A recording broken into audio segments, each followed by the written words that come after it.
अस्सलाम वालेकुम। कैसे हैं व्यूवर्स आप? आज फ्राइडे है और हम आपके साथ एक नए व्लॉग के साथ हाज़िर हैं। आज फ्राइडे है तो मुझे अपने बेटे के शूज़ का साइज़ देने के लिए कहीं जाना था। मैं वहाँ पे गई हुई थी, तो जब मैं वापस आई तो लंच टाइम हो रहा था और मुझे लंच बनाना था। मुझे कुछ समझ नहीं आ रहा था, तो फिर मैंने सोचा कि क्यों ना आज पिज़्ज़ा बना लिया जाए, क्योंकि बच्चे बड़े सब ये बहुत शौक़ से खाते हैं। पिज़्ज़े के लिए मैंने जो इंग्रेडिएंट्स लिए थे, उनमें मैदा लिया था तकरीबन 250 ग्राम।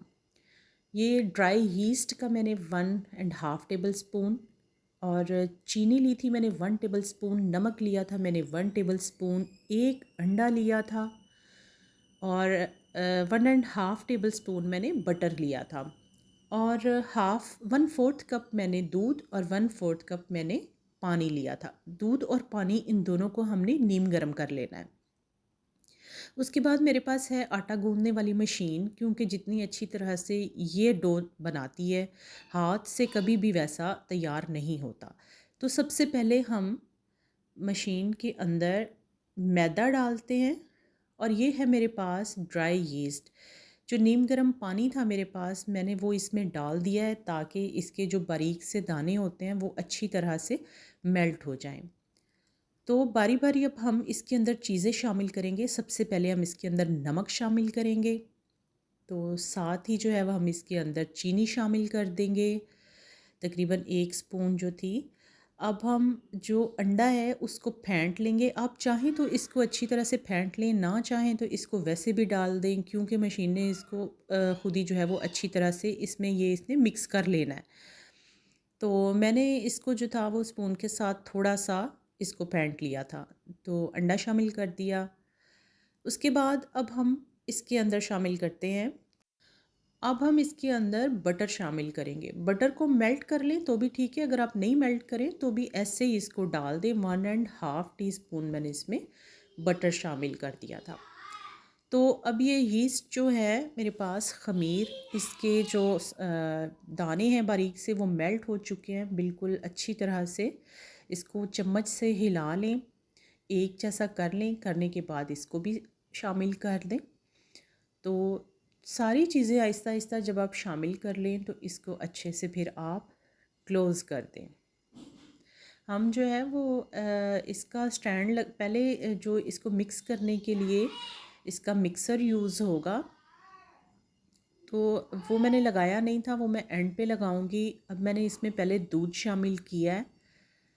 तो दूध शामिल करने के बाद ये देखिए, मिक्सर इसके 2-3 फंक्शंस होते हैं। ये बीटर भी इसके अंदर होता है, जिसे आप अगर आप केक वगैरह बनाना चाहें तो उसको अगर आप बीट करना चाहें तो ये आटा गूंदने के लिए इस्तेमाल होता है।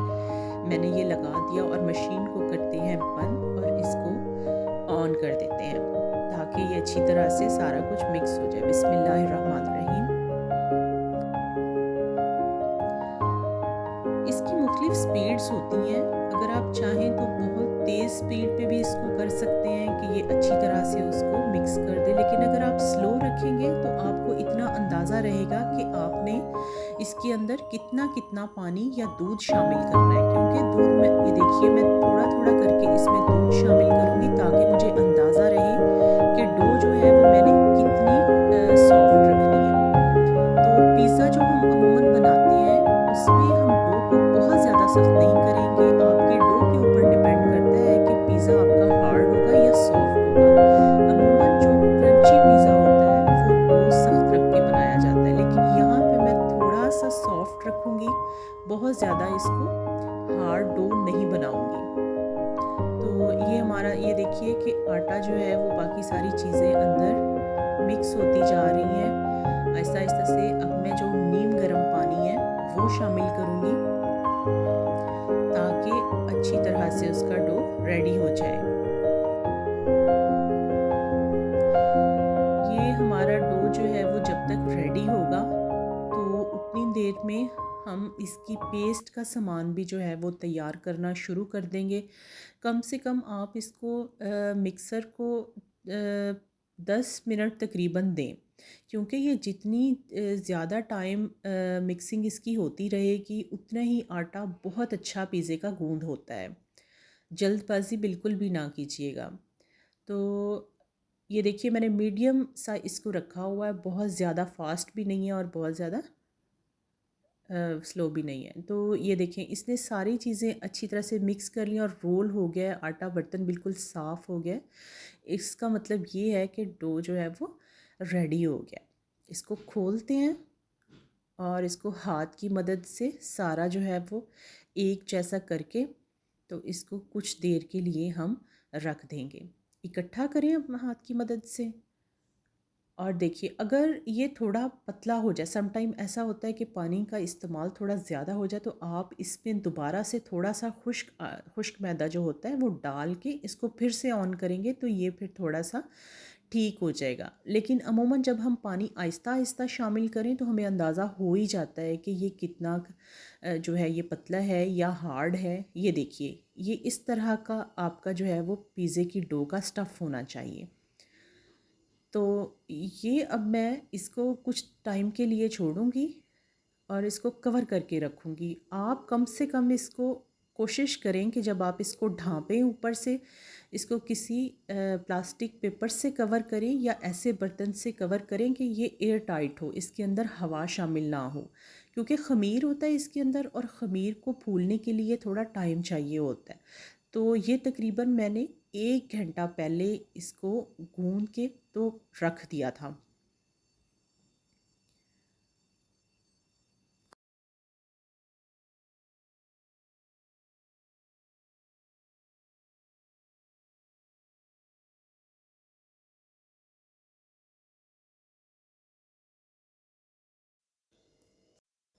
आजकल क्योंकि सर्दियाँ हैं तो इसको आप नॉर्मल टेम्परेचर में भी रख सकते हैं, बाहर रख सकते हैं, इसको फ्रिज में रखने की ज़रूरत नहीं है।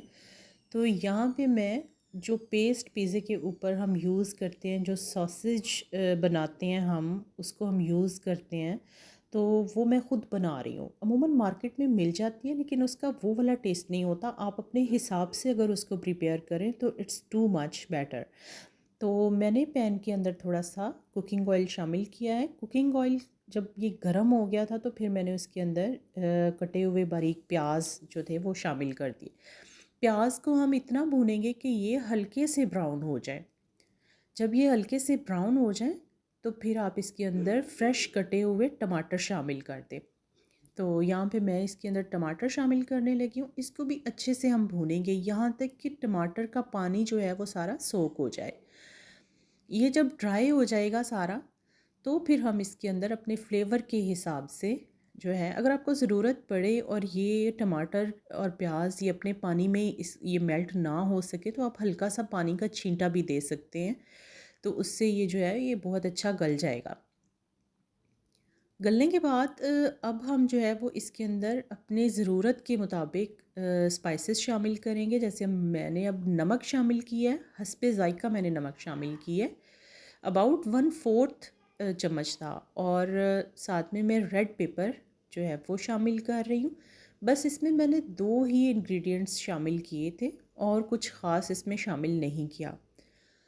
तो इसको अच्छी तरह से हिलाएं और इतना हिलाएं कि ये सारा मिक्स हो जाए और इसकी पेस्ट जो है इसके अंदर प्याज या टमाटर ये चीज़ें नज़र ना आए। तो अगर आपको लगे कि अभी ये मेल्ट नहीं हुए तो आप इसको हल्का सा ग्राइंड कर लें किसी बर्तन में डाल के। अगर आपको ऐसे ही पसंद है चम्मच के साथ उसको थोड़ा सा जो है वो चम्मच के साथ ही कर लें। तो ये मेरे पास है यहाँ पे केचप, टमाटो केचप। तो चिली टमाटो केचप जो होता है ना वो बहुत अच्छा होता है। और साथ मेरे पास थी चिली सॉस।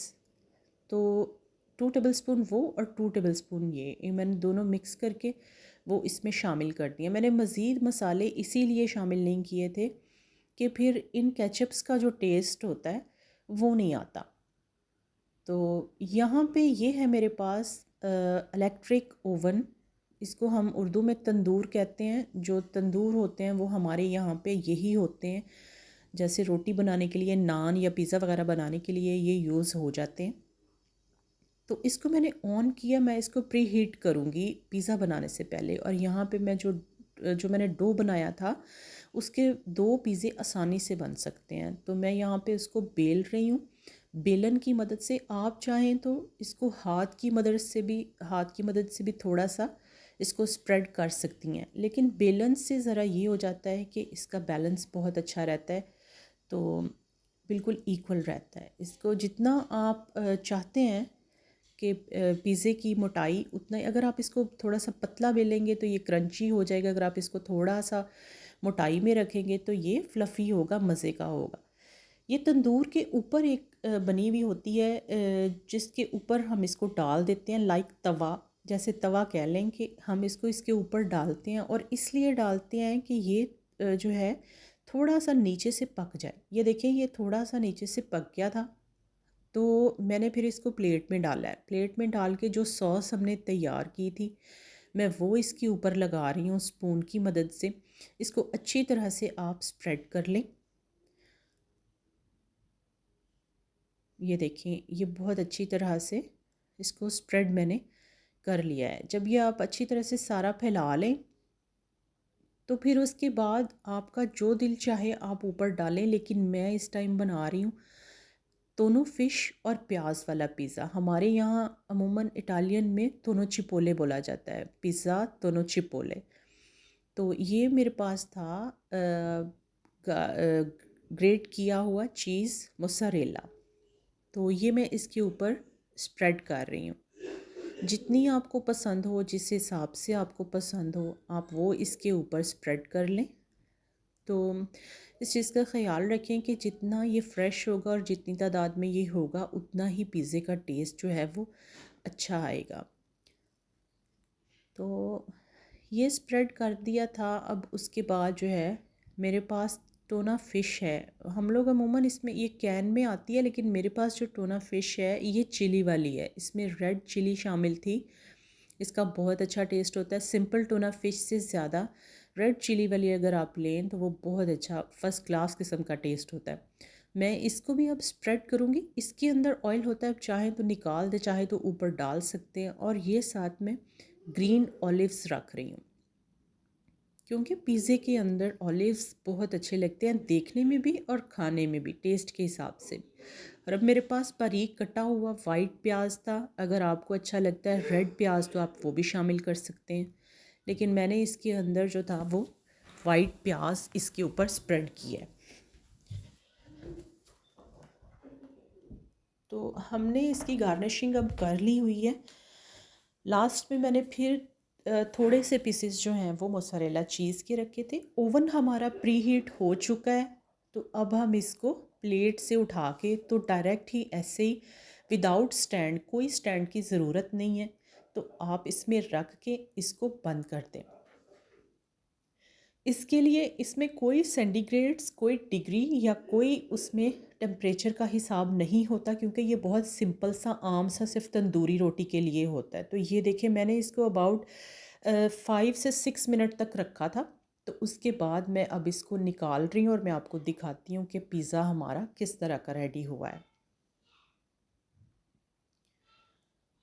बहुत गर्म ओवन होता है, तो बहुत एहतियात से निकालना पड़ता है। ये देखिए जी, ये हमारा पिज़्ज़ा जो है वो रेडी हो चुका है।